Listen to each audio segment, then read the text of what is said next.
Hello everyone, कैसे हैं आप सब। उम्मीद करती हूँ हमेशा की तरह आप सब अच्छे होंगे। तो आज फिर से लेकर आ चुकी हूँ कुछ ऐसे यूज़फुल टिप्स और ट्रिक्स जो मेरे काम तो बहुत ज़्यादा आते हैं और उम्मीद करती हूँ आपको भी ज़रूर आएंगे। तो ऐसी ही कुछ यूज़फुल टिप्स और ट्रिक्स लेकर आई हूँ जो आपके कामों को आसान बनाएंगे। तो अगर वीडियो ज़रा सा भी हेल्पफुल लगता है तो एक लाइक कर दीजिएगा, ज़्यादा से ज़्यादा शेयर करिएगा और चैनल पर न्यू है तो प्लीज़ इसको सब्सक्राइब करना ना भूलिएगा। तो चलिए स्टार्ट करते हैं आज का ये वीडियो। आज की मेरी पहली टिप है, तो यहाँ पर ले लिया है मैंने इस तरह की जो क्लिप्स होती है ना, नग वाली वो। तो ये जब पुरानी होती है ना, तो आप देखते होंगे इसके जो नग वगैरह हैं वो निकलने लग जाते हैं, या फिर नई में भी कई बार क्या होता है कि जो इसके नग होते हैं ना वो निकलने लगते हैं। तो इसको और भी ज़्यादा मजबूत करने के लिए मैं यहाँ पर यूज़ कर रही हूँ नेल पेंट का। तो यहाँ पर आपको नेल पेंट लेना है ट्रांसपेरेंट, ताकि बिल्कुल भी ये पता ना चले, और इसकी जो शाइनिंग है ना वो भी बहुत ही अच्छे से चमकती रहती है। और इस तरीके से जो नग पर अगर हम लगाते हैं ना तो ये बहुत ज़्यादा मजबूत हो जाता है, जिसके बाद ये बिल्कुल भी नहीं निकलता है। तो ये जो नेल पेंट वाली ट्रिक है ना, आप उन सारी चीज़ों पे यूज़ कर सकते हैं जिसमें नग वगैरह लगे रहते हैं, जैसे कड़े वगैरह होते हैं ना हाथों के, तो आप उसमें भी इसको यूज़ कर सकते हैं। ये जो नग होते हैं ना बहुत ही अच्छे से चिपक जाते हैं, बिल्कुल भी नहीं निकलते हैं। और अगर इसकी शाइनिंग खत्म हो जाती है तो वो शाइनिंग भी वापस आ जाती है। तो इस तरह के नेल पेंट आप अपने पास ज़रूर रखा करिए, बहुत सारे कामों में ये हमें यूज़ पड़ते हैं। तो उम्मीद करती हूँ ये वाला टिप भी आपको ज़रूर काम आएगा। तो चलिए देख लेते हैं आज की हमारी अगली ट्रिक कौन सी है। तो दोस्तों, अगली ट्रिक में हम लोग बात करने वाले हैं लिपस्टिक की। लिपस्टिक हम सब लोग लगाना पसंद करते हैं, पार्टी हो या फंक्शन हो उसमें हम लोग यूज़ करते हैं, लगा के जाते हैं। पर आप देखते होंगे जैसे ही हम कुछ खाना खाते हैं या पानी पीते हैं तो ये लिपस्टिक है ना हट जाती है, मिट जाती है। तो यहाँ पर उंगली की हेल्प से आपको दिखा रही हूँ, ये बिल्कुल हट जाती है। उसके बाद ये बिल्कुल अच्छा नहीं लगता है। तो इसको लॉन्ग लास्टिंग बनाने के लिए एक बहुत ही अच्छी सी सिंपल सी ट्रिक है, जिसको यूज़ करके आप इसको बहुत ज़्यादा टाइम तक टिका सकते हैं अपने लिप्स के ऊपर। तो जब भी आप लिपस्टिक लगाएं, पार्टी वगैरह में जाएं, तो उसके ऊपर हल्का सा इस तरीके से टेल्कम पाउडर का आप यूज़ कर लें। तो ज़्यादा नहीं लगाना है, हल्का सा लगाना है। उसके बाद हल्की उंगली से आप इसको टैप टैप इस तरीके से कर लीजिए। यहाँ पर अच्छे से आपको हटा के दिखाती हूँ, बहुत ही अच्छे से ये फिक्स हो जाती है, बिल्कुल भी निकलती नहीं है, काफ़ी ज़्यादा टाइम तक ये टिकी रहती है। इसके बाद आप जो मन चाहे खाना खाएं, पानी पिए, बिल्कुल भी नहीं हटती है। और इस तरीके से जो हमारी लिपस्टिक है ना काफ़ी टाइम तक टिकती है। तो उम्मीद करती हूँ ये वाला हैक भी आपको ज़रूर पसंद आया होगा। अगर हेल्पफुल लगा है तो एक लाइक ज़रूर करिएगा और ज़्यादा से ज़्यादा शेयर कर दीजिएगा। तो चलिए बढ़ते हैं आज की हमारी अगली ट्रिक की तरफ। तो यहाँ पर हम बात करने वाले हैं इस तरीके की चूड़ियों की। तो हमारे पास बहुत सारी ऐसी चूड़ियाँ होती हैं जो बेकार ऐसी पड़ी रहती हैं, जिनको हम यूज़ नहीं करते हैं, पुरानी हो जाती हैं। तो उनका भी हम लोग यहाँ पर बहुत ही अच्छे से यूज़ कर सकते हैं। तो यहाँ पर मैंने ले लिया है इस तरह की कुछ चूड़ियाँ।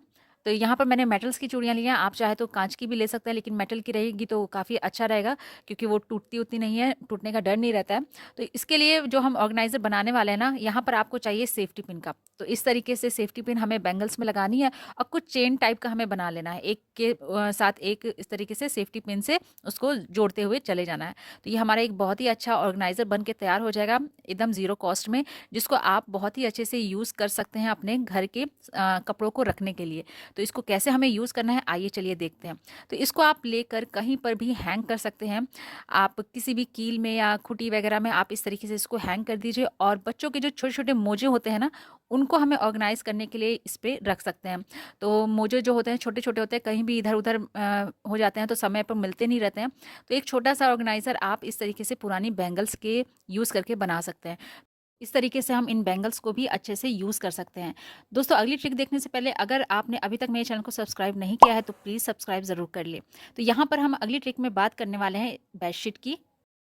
ज़्यादातर हम अपनी बेडशीट को क्या होता है टक करके बिछाते हैं, लेकिन कभी-कभार इतनी लेंथ नहीं होती है कि हम उसको टक करें, तो इस तरीके से हम लटका के उसको बिछा देते हैं। लेकिन आप लटकाने पर आप देखते होंगे कॉर्नर्स में इस तरीके से कुछ बेडशीट का लुक आ जाता है, जो कि देखने में फिर बिल्कुल भी नहीं अच्छा लगता है। और कई बार गेस्ट आते हैं तो उनको कुछ घर का नया लुक दिखाने के लिए आप यूज़ कर सकते हैं इस तरीके के बैंगल्स का। तो बैंगल्स को आपको क्या करना है, बेडशीट के अंदर इस तरीके से रखना है कॉर्नर में, और ऊपर से एक रबर बैंड लगा देना है, और बस इसके अंदर इस तरीके से डालने के बाद आप देखिएगा जो आपकी नॉर्मल बेडशीट है ना, वो आपकी चेंज हो जाएगी इतनी सुंदर बेडशीट में। कुछ आपके बेडशीट को नया लुक मिलेगा, जो कि देखने में बहुत ज़्यादा सुंदर लगता है। तो एक बार इसको इस तरीके से भी बिछा कर देखिएगा। नॉर्मली हम इसको टक करके बिछाते हैं, पर इस तरीके से अगर हम बिछाते हैं ना तो बहुत ही ज़्यादा सुंदर लगता है, आप देख सकते हैं। तो उम्मीद करती हूँ ये वाला टिप भी आपको ज़रूर पसंद आया होगा, एक बार ज़रूर ट्राई करके देखिएगा। अगर आप चाहे तो इस तरीके से चारों कोनों पे भी कर सकते हैं, या फिर अगर आप चाहे तो दो कोनों पे भी, तो जैसा आपकी मर्जी। तो इस तरीके से आप अपनी बेडशीट को कुछ नया लुक दे सकते हैं। उम्मीद करती हूँ ये वाला टिप भी आपको ज़रूर काम आएगा। तो चलिए देख लेते हैं हमारी आज की अगली ट्रिक कौन सी है। तो दोस्तों, यहाँ पर मैंने ले लिया है कुछ सॉक्स। बच्चों के सॉक्स होते हैं ना, जिनके कुछ इलास्टिक ढीले हो जाते हैं या फिर पेयर्स इधर-उधर हो जाते हैं, तो वो ऐसे ही घर में पड़े रहते हैं। तो आज इनका बहुत ही अच्छे से आपको यूज़ बताने वाली हूँ, जो आपकी बहुत बड़ी जो परेशानी है ना, वो यहाँ पर ख़त्म कर देगी। तो आपको क्या करना है, यहाँ पर आपको ले लेना है गैस पर तवा रख कर गरम करना है, और जब वो अच्छे से गरम हो जाए तब यहाँ पर हमें सॉक्स का यूज़ करना है। उससे पहले हमें इस पर रखना है कुछ इस तरीके से 1 मुट्ठी के करीब चावल, और इसको अच्छे से गरम करना है कम आँच पर। तो ज़्यादा आँच नहीं होना चाहिए, वरना जो चावल है ना वो जल जाएँगे। चावल को हमें जलाना नहीं है, ना ब्राउन करना है, बस हल्के-हल्के आँच पर इसको गरम करना है ताकि ये अच्छे से अंदर तक गरम हो जाए। उसके बाद ये जो चावल है उसको आप कटोरी में निकाल कर इस तरीके से मोजे में रख दीजिए। और अगर आपका मोजा छोटा है तो आप उसमें रबर बैंड भी लगा सकते हैं, अगर थोड़ा-सा है बड़ा तो आप उसमें इस तरीके से एक गाँठ लगा दीजिए। उसके बाद ये हमें बहुत ही एक यूज़फुल चीज़ बनने वाली है। अक्सर क्या होता है, ठंडियों के जैसे मौसम आ गए हैं तो इसमें बहुत बार होता है कि हमारे जोड़ों में, हड्डियों में पेन होता है। तो ये जो चावल हमने सॉक्स में रखे हैं ना, इससे हम उन जगहों पर सेकाई कर सकते हैं। या फिर कभी-कभार होता है ना, चोट लग जाती है तो वहाँ पर सेकाई करने की ज़रूरत पड़ती है, जिसके लिए हम खरीद कर लेकर आते हैं बाहर से गर्म बैग। तो जिसमें हमारे पैसे भी खर्च होते हैं, तो ईज़िली हम यहाँ पर घर में आसानी से इन सॉक्स को यूज़ करके थर्मल बैग बना सकते हैं। तो इस तरीके से आप इन पुराने मोजों का यूज़ भी कर सकते हैं। उम्मीद करती हूँ ये वाला टिप भी आपको ज़रूर पसंद आया होगा। तो चलिए देखते हैं आज की अगली ट्रिक कौन-सी है। यहाँ पर हमें गैस ऑन करके तवा रख देना है। जब वो अच्छे से गर्म हो जाए, तब आप उसमें रख दीजिए थोड़ा-सा पानी और इस तरीके से 1 चम्मच के करीब डिटर्जेंट। उसके बाद हमें यूज़ करना है नींबू का, तो यहाँ पर हाफ नींबू लेकर उसको अच्छे से निचोड़ कर उसमें डाल देती हूँ। आप इसकी जगह जो सिर्फ़ जो नींबू का छिलका होता है ना, वो भी यूज़ कर सकते हैं। उसके बाद हमें इसमें ऐड करना है बेकिंग सोडा। बेकिंग सोडा रखने के बाद इसको अच्छे से बॉयल करना है। पूरे तवा में इस तरीके से हम स्पून की हेल्प से उसको मिलाते जाएँगे, और यह हमारा बन के तैयार हो जाता है एक बहुत ही स्ट्रॉन्ग सॉल्यूशन, जिसको हम लोग यूज़ करने वाले हैं बहुत ही यूज़फुल चीज़ के लिए। तो ये जो सॉल्यूशन हमारा तैयार हुआ है, पहले तो इसको हम एक बाउल में अलग करके रख लेते हैं और इसका यूज़ आपको बाद में बताऊँगी। उससे पहले ये जो तवा है ना, जिस पर हमने ये सॉल्यूशन बनाकर तैयार किया है, और ये जो आप तवा देखते होंगे बहुत जल्दी ये लोहे वाले जो होती है ना, उसमें परत सी जम जाती है। हम उस पे रेगुलर पराठा वगैरह, रोटी वगैरह बनाते हैं, तो देखते होंगे बहुत जल्दी जो है ये गंदी हो जाती है। तो ये जो सॉल्यूशन हमने तैयार किया है ना, उससे जो ये इसकी गंदगी है ना, वो तो लूज़ हो ही जाती है, जिसकी वजह से बहुत ही आसानी से इसको हम साफ़ कर सकते हैं।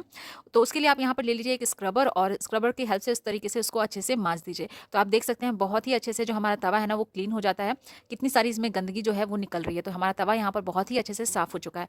अब जो हमने सॉल्यूशन बनाकर तैयार किया था, वो हम कैसे यूज़ करेंगे? तो बहुत लोगों को क्या होता है कि जो सोप हम लोग लेकर आते हैं ना बर्तन धोने के लिए, उससे एलर्जी रहती है। तो ये हमारा होममेड सॉल्यूशन एक बन के तैयार हो जाता है बर्तन वगैरह वॉश करने के लिए। तो इसमें हमने लेमन का यूज़ किया है, जिसकी वजह से बहुत ही अच्छी सी एक स्मेल आती है, और बेकिंग सोडा जो क्लीनिंग के लिए बहुत काम आता है, और सर्फ है।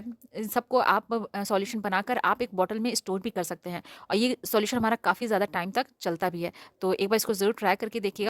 उम्मीद करती हूँ ये वाला टिप भी आपको ज़रूर काम आएगा। तो दोस्तों ये थे आज के कुछ यूज़फुल टिप्स और ट्रिक्स, जिनको यूज़ करके हम अपने रोज़ के काम बहुत ही ज़्यादा आसान बना सकते हैं।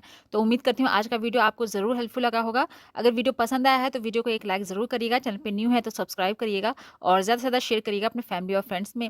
तो चलिए मिलते हैं अगले वीडियो में, तब तक के लिए गुड बाय।